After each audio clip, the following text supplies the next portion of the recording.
Boa noite, igreja. Paz do Senhor. Vocês estão bem? Glória a Deus pela sua vida. E mais uma vez é bom reforçar que não poderia ter um lugar melhor para você estar agora, esta noite, nesse momento. Como já foi dito aqui, nós poderíamos estar em tantos outros lugares, fazendo coisas que no passado a maioria de nós fazíamos, mas hoje nós estamos aqui dispostos a ouvir aquilo que o Espírito de Deus tem a falar aos nossos corações. Amém? Senhor Deus, neste momento nós entregamos as nossas vidas a Ti e que seja levado cativo todos os pensamentos, Senhor. Tudo aquilo que não condiz com a Sua palavra, tudo aquilo que possa estar neste momento afligindo algum coração, todo espírito de ansiedade, de medo, de dor, preocupação com o futuro, com o que haverá de ser. Senhor, leve embora, Senhor, leva cativo esses pensamentos, meu Pai. E que neste momento nós todos, Senhor Deus, possamos estar focados naquilo que o Teu Espírito tem a nos revelar. Essa é a nossa oração, em nome do Senhor Jesus Cristo. Amém. E amém. Amados, nessas últimas semanas, nós temos passado pelas 5 solas. São os pilares da Reforma Protestante. Hoje nós estamos na 4ª semana e vamos falar da sola fide, somente a fé. Na primeira semana, só para dar uma relembrada, foi sola Escritura, somente as Escrituras. Na segunda, sola Christus, somente Cristo. Na terceira, sola gratia, somente a graça. E hoje, sola fide, somente a fé. Na 5ª semana, nós vamos estar finalizando com o pastor Link, que vai estar voltando da África. Eu sei que tem muita gente com saudade, né, pastora Tânia? E nós também estamos com saudade dele. É bom ver ele dançando lá, ele vai trazer uns passinhos novos para nós. E eu tenho certeza que vai vir cheio de fé, cheio de palavras, cheio de histórias que vão edificar as nossas vidas. Amém? Então vamos lá, pessoal. Antes de entrar no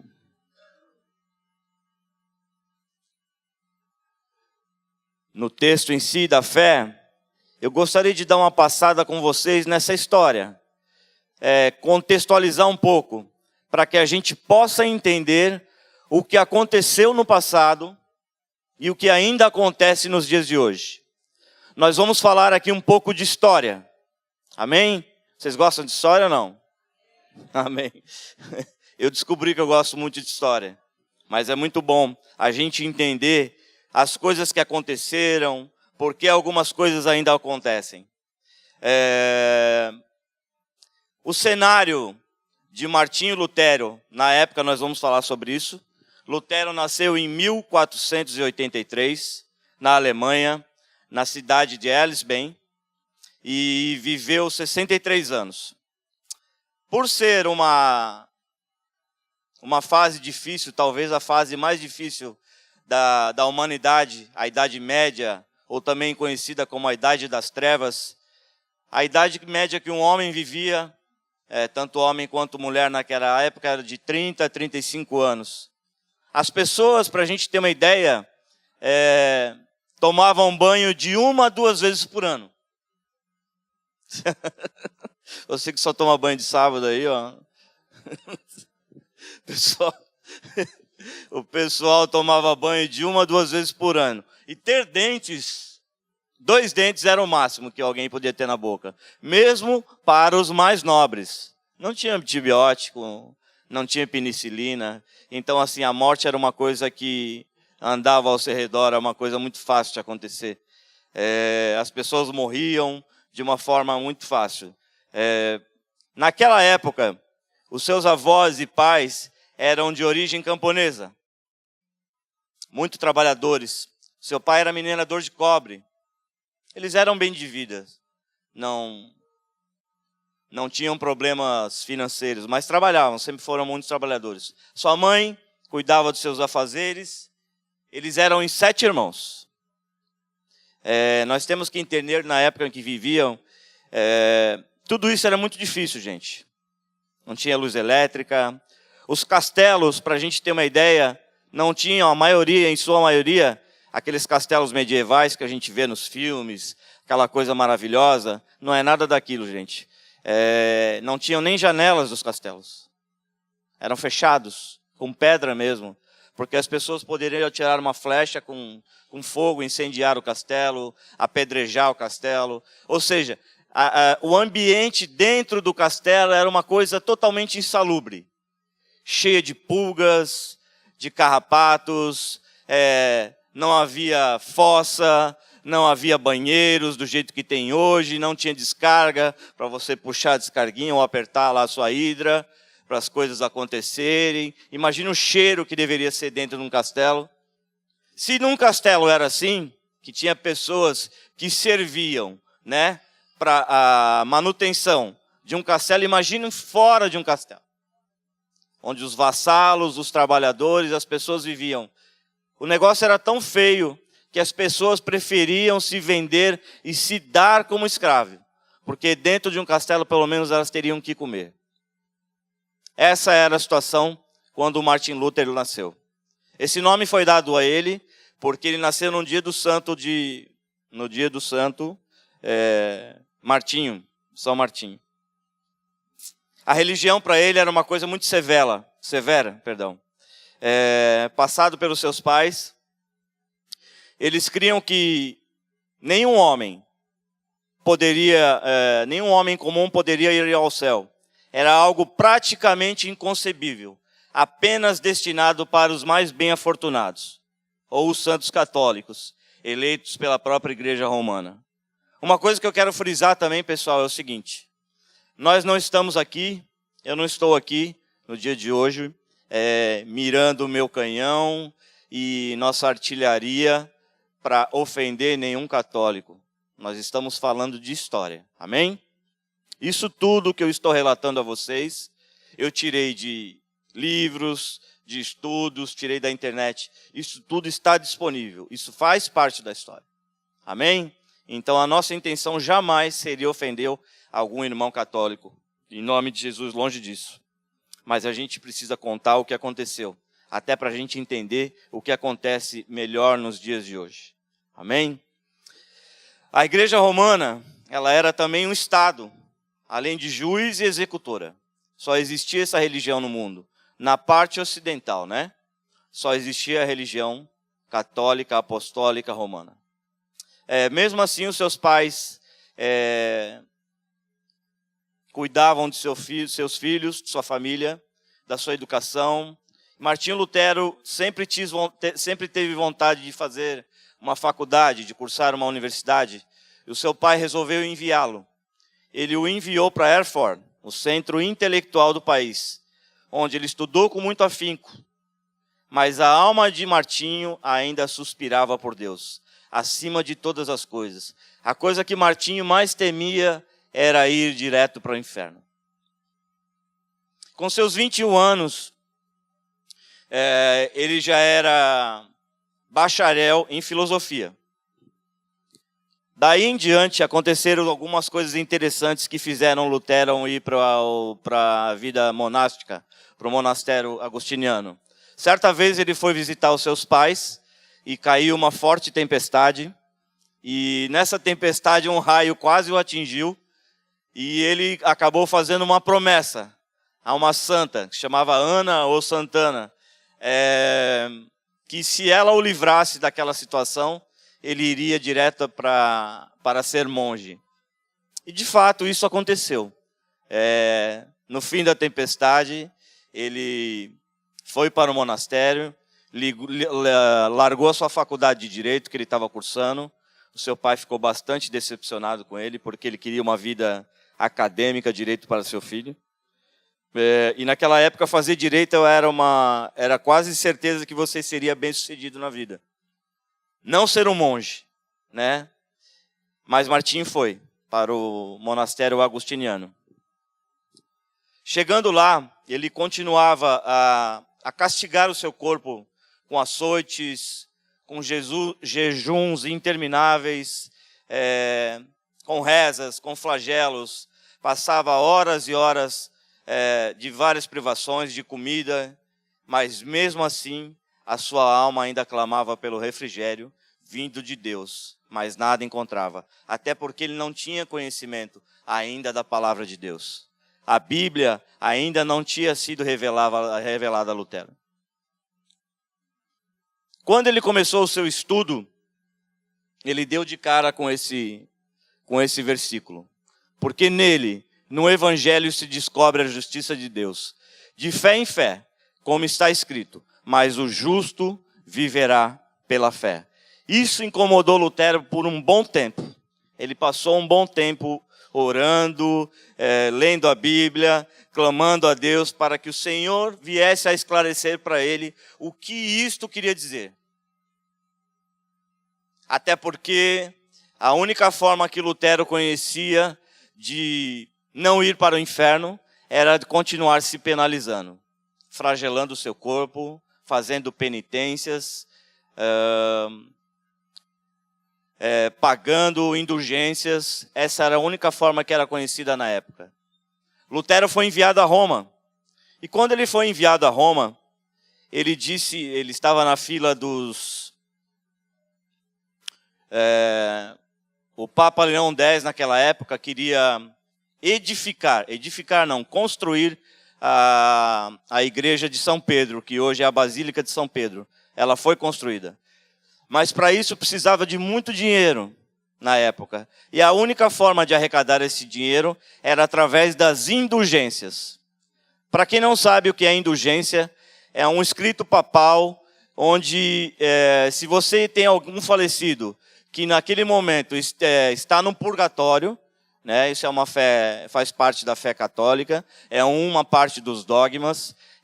Você vai, quando você morre e é um bom cristão, você vai para o purgatório, para purgar-se, para se limpar. Você fica passando pelo fogo, e vai se limpando, vai se purgando. Então, vamos dar um exemplo aqui. Eu, sendo um bom cristão, morri. Fui para o purgatório.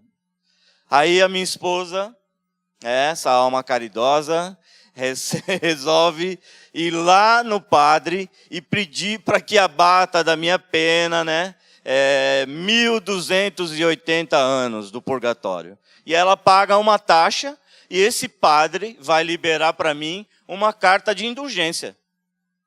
Era assim que funcionava. Funcionava não, ainda funciona. Hoje acende-se vela para os mortos. Continua-se fazendo essa prática, mas de uma outra forma. E se você fosse um cara mais abonado, você tivesse mais influência dentro da igreja, você poderia, através de um bispo ou de um cardeal, pedir que essa indulgência viesse direto do Papa, chamado Tesouro do Mérito. Essa é uma parte incrível da história. O que é o Tesouro do Mérito? O Tesouro do Mérito, ele foi conquistado e foi atribuído aos céus, primeiro pela morte de Jesus Cristo. Quando Jesus morreu, ele deixou vários e vários tesouros. Esse tesouro ficou no céu. E quando os santos morriam, como eles eram bons, canonizados, esse final de semana retrasado, se não me engano, a Igreja Católica de uma só vez canonizou 30 novos santos brasileiros. Para quem não sabe. De uma vezada só, sem constatar nenhum milagre, viu, gente? Vocês já fizeram alguma oração aqui e teve resultado? Você poderia ser canonizado. Sabia disso? Porque para ser santo, segundo a fé romana, tem que se estudar e confirmar que através de você, ou que de uma oração feita a você, através da sua intercessão, mesmo como morto, foi feito algum milagre, ou na sua vida. Por isso, a santificação. Isso que acontecia. Eram acumulados tesouros no céu. Tesouro do mérito. Quem tem a chave do tesouro do mérito? Não somos nós, simples mortais. Somente Ele, o Papa. Ele tem a chave do tesouro do mérito. Então, se eu não quiser passar nenhum dia no purgatório, nenhum dia, eu pago a Ele direto à igreja de Roma, e ele emite uma indulgência papal, e eu não fico nem um dia no purgatório. Pode falar, pastor.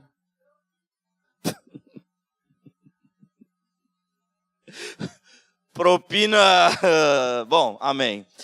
Existia um monge comprador e vendedor de indulgências de nome Testel, que tinha um jingle. Olha só que interessante isso. Quando uma moeda no fundo do cofre ecoa, uma alma do purgatório para o céu voa. Vamos repetir? Olha só. Estão rindo, mas é muito sério. Quando uma moeda no fundo do cofre ecoa, uma alma do purgatório para o céu voa. Então tinha um cofrinho das indulgências, né, voltando lá em Lutero, quando ele foi e colocou uma moedinha de prata, o padre perguntou para ele quem ele queria que saísse do purgatório. Ele disse que queria que diminuísse a pena do seu avô. Deu o nome do seu avô, não me lembro, não sei o que, Lutero. E o padre escreveu e disse que era para ele subir os degraus da escada da Basílica de São Pedro, que estava sendo construída. Cada degrau que ele subisse, ele rezaria um Pai Nosso. E quando chegasse lá no final, o seu avô já teria aqueles anos ou aqueles dias abatido da sua pena de estar no purgatório.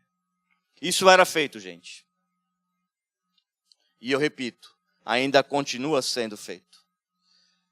Martinho Lutero, vendo isso, ele ficou muito indignado, e foi quando ele voltou novamente para Wittenberg, para a faculdade e a Universidade de Wittenberg. Foi lá que ele escreveu as suas 95 teses, e daí que vieram as 5 solas. Amém? Até essa parte está tudo claro? Essa é uma parte da história que é preciso a gente rever para a gente entender um pouco melhor o que vem pela frente. Lutero, olha só como a mente de Lutero funcionava. Essa carta foi uma carta que Lutero escreveu. Desejando ardentemente conhecer e entender as palavras de Paulo, comecei o estudo da Epístola aos Romanos. Porém, logo no primeiro capítulo, versículo 17, consta que a justiça de Deus se revela no Evangelho.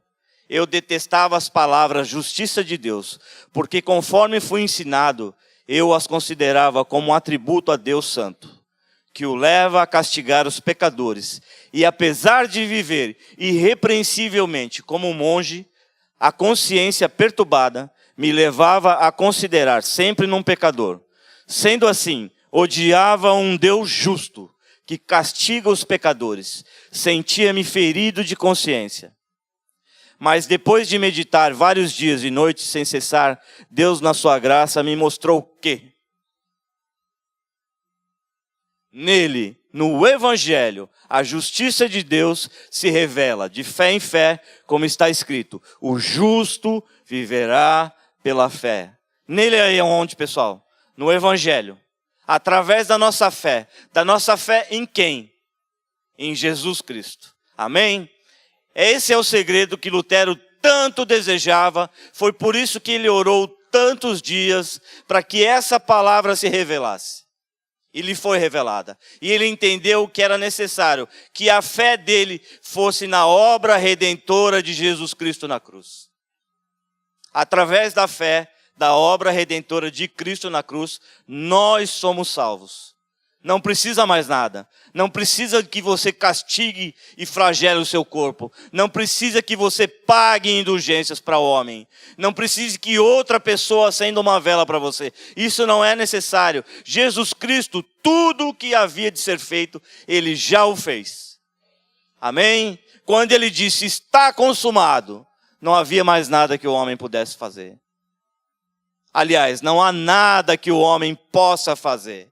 Somente crer. Assim como está escrito lá em Romanos. Se com a nossa boca a gente confessar e com o nosso coração nós cremos que Jesus Cristo ressuscitou dentre os mortos, nós seremos salvos. Amém? Essa é a nossa parte, gente. Crer. Tão somente crer. A obra de Jesus já foi feita, meu amado. Não tem nada absolutamente nada que ninguém, nem a igreja, nem os pastores, nem o bispo, nem o mais ungido da terra possa fazer para te levar ao céu. Somente a obra redentora de Jesus Cristo na cruz. E através do seu sangue, através do seu nome, nós somos libertos, nós somos salvos, nós somos purificados. Amém? Amém. Amém, gente. Amém. Vamos dar um amém. Gente, nós somos salvos para a eternidade.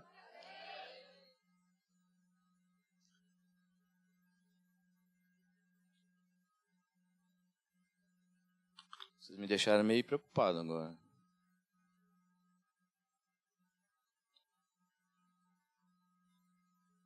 O apóstolo Paulo é enfático e as escrituras afirmam: o homem é justificado pela fé, independentemente das obras. E ainda pela graça sois salvos, mediante a fé. E isto não vem de vós, é dom de Deus, não de obras, para que ninguém se glorie. Não sobra nem para que ninguém se glorie. Isso é o que eu estava dizendo agora. É a obra de Deus. A glória é para Deus.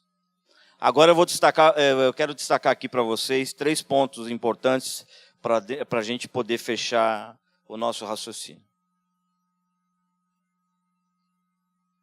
Em primeiro lugar, somos salvos pela fé, independentemente das obras. Somos salvos não pela obra que realizamos para Deus, mas pela obra que Deus fez por nós. Deus entregou o seu Filho, Ele morreu pelos nossos pecados. Sua morte substitutiva satisfaz as demandas da lei e cumpriu os reclamos da justiça divina. Portanto, a base meritória da nossa salvação é o sacrifício de Cristo em nosso favor. Tomamos posse da oferta da graça pela fé. Recebemos essa salvação gratuita pela fé. Em segundo lugar, somos salvos pela fé em Cristo e nele somente.